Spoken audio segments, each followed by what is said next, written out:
চলুন তাহলে শুরু করি আজকের রোমাঞ্চকর গল্প।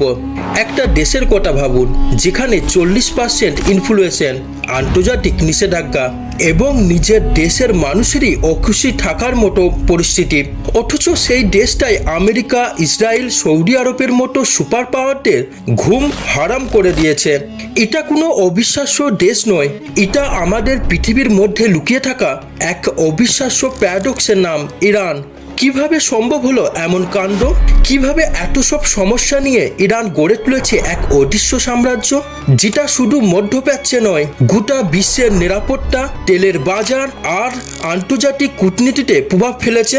এই গল্পটা কিন্তু শুধু রকেট, ড্রোন আর যুদ্ধের না, এটা আদর্শ, ধৈর্য, ছলচাতুরি আর এক বিস্ময়কর স্ট্র্যাটেজির কাহিনী। সালটা ছিল 1979।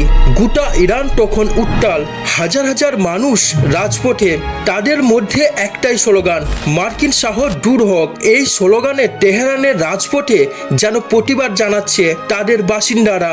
এই আন্দোলনের নেতা ছিলেন একজন ধর্মীয় গুরু, আয়াতুল্লাহ খামেনি। তার নেতৃত্বে ইরান রাজতন্ত্র থেকে রূপ নেয় একটা ইসলামিক থিওক্রেসিতে, যেখানে ধর্ম আর রাষ্ট্র একে অপরের হাত ধরেই চলে। এই বিপ্লব শুধু ইরানের গল্প না, পুরো মুসলিম বিশ্বের হয়ে ওঠে। খোমেনির কথায় আমরা বিপ্লব রপ্তানি করব, এই একটাই বাক্য থেকে শুরু হয় ইরানের অদৃশ্য সাম্রাজ্যের ভিত্তি। কি অবাক লাগছে? হ্যাঁ, ঠিক এভাবেই শুরু হয় তাদের সাম্রাজ্যের ভিত্তি গড়া। দুইজন নেতা, দুই ধাঁচের বুদ্ধি, তাদের গন্তব্য একই। ইরানের পথ চলায় সবচেয়ে গুরুত্বপূর্ণ দুই নেতা, একজন হলেন আয়াতুল্লাহ রুহুল্লাহ খোমেনি আর একজন হলেন আয়াতুল্লাহ আলী খামেনি। খোমেনি ছিলেন আগুন ঝরা ভাষণের মাস্টার। তার চোখে আমেরিকা ছিল শয়তানের মাতৃত্ব বা দ্য গ্রেট স্যাটন। তিনি শুধু একটা দেশের নেতা ছিলেন না, তিনি ছিলেন আদর্শের জন্মদাতা। তার বিপ্লবী ভাষণগুলো ইরানের তরুণদের এক অদ্ভুত ধর্মীয় উত্তেজনা সৃষ্টি করে। আর এখন যিনি আছেন তিনি আয়াতুল্লাহ খামেনি। তার ধাঁচ একবারে ভিন্ন। তিনি আগুন নন, ঠান্ডা মাথায় খেলোয়াড়। তিনি বুঝে গেছেন শুধু চিৎকার করে কিছু হবে না, ক্ষমতা ধরে রাখতে হলে লাগবে এক শক্ত কাঠামো, একটা সংগঠিত বাহিনী আর কৌশলী পররাষ্ট্রনীতি। তিনি তৈরি করলেন সেই কাঠামো যেটার নাম আইআরজিসি। আইআরজিসি এক সেনাবাহিনী নয়, এক সাম্রাজ্য। আইআরজিসি মানে ইসলামিক রেভলিউশনারি গার্ড কর্পস। কিন্তু শুধু নামটা শুনে ভুল করবেন না, এটা সেনাবাহিনীর চেয়েও বেশি কিছু। কিন্তু তারা শুধু যুদ্ধ করে না, তারা তেল, টেলিকম, নির্মাণ, এমনকি 40% অর্থনীতির উপর দখল করে রেখেছে। আইআরজিসির স্পেশাল ফোর্সের নাম কুড ফোর্স, যারা কাজ করে দেশের বাইরের মাটিতে। ভাগ্যবশত যাদের নেতা ছিলেন এক কিংবদন্তি কাসেম সুলাইমানি। সুলাইমানি মানে ছিল সন্ত্রাস, কৌশল আর এক ভয়ঙ্কর নেটওয়ার্কের ব্রেন। তিনি শিয়া বিদ্রোহীদের ট্রেনিং দিতেন, অস্ত্র দিতেন, এমনকি সেই অস্ত্র ব্যবহার করে ইসরায়েলের বিরুদ্ধে যুদ্ধ করাতেন। 2020 সালে যখন আমেরিকা তাকে ড্রোন হামলায় নিহত করলেন, ইরান তখন কেঁপে উঠেছিল। কিন্তু তখনও ইরান থেমে যায়নি।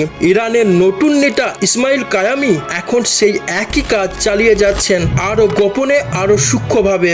ইরান বুঝে গেছে নিজের সৈন্য পাঠালে খরচ বাড়ে, প্রাণ যায় আর আন্তর্জাতিকভাবে প্রশ্ন উঠে। তাই তারা তৈরি করেছে প্রক্সি আর্মি, সিয়ার নামে আদর্শের মোড়কে। লেবাননের হিজবুল্লাহ, যার আছে প্রায় 1,50,000 রকেট। ইয়ামেনের হুতি বিদ্রোহী, যারা রেড সিতে জাহাজ আক্রমণ করে বিশ্ব বাজার কাঁপিয়ে তোলে। ইরাকে আছে কাতায়েব হিজবুল্লাহ, যারা সংসদে বসে আবার সময় মতো আমেরিকার ঘাঁটিতে আঘাত আনে। তারা ইরানের হয়ে যুদ্ধ করে, কিন্তু ইরানের নামটাও সামনে আসে না।